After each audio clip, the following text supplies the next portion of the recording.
مساء الخير عليكم. مساء عكننة، انا مش عارف انا بعمل عنك فيديوهات ليه. انا نفسي مش عارف، بس نفسي افهم انت مين. يعني انت لا ليكي فيلم ولا مسلسل ولا اغنية ولا فيديو ولا حتى تيك توك بتحركي فيه شفايفك ولا بترقصي عليه، بس موجودة كده. احنا يقعد يطلع عين ابونا في الفيديوهات وانت تروحي طالعة كده مع نفسك. فكريني بواحدة حبيبتي قوي.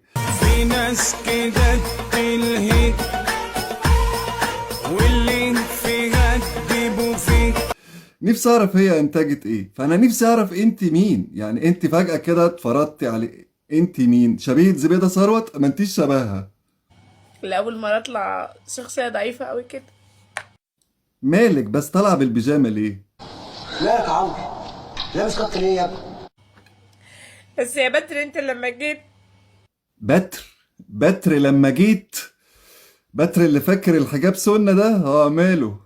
بتتحايل عليا عشان ترجع لي، وجبت ناس تكلمني. ما هو الترند مش بالساهل برضه. قلت هتبطل ملاهي ليلية، قلت هتبطل حريم.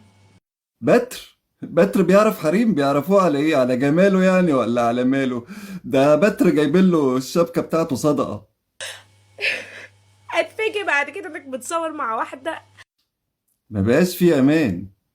هتفاجئ بعد كده ان الصفحات ومواقع منزلة.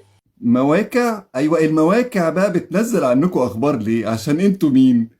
طيب، هو انت محترم في المواقع بس؟ لا، المحترم محترم في كله، في الواقع قبل المواقع. في الحقيقة لأ، يعني انت محترم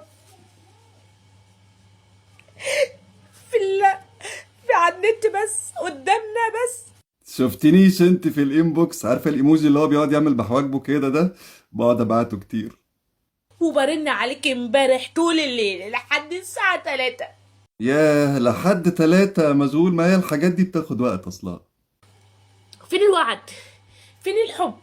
فين الأمانة هنا؟ الامانانه والوعد والحب، انا عن نفسي ما اقول لك فين، بس مش هينفع.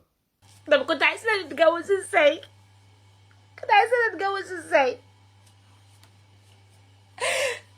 كنت عايزة نتجوز ازاي؟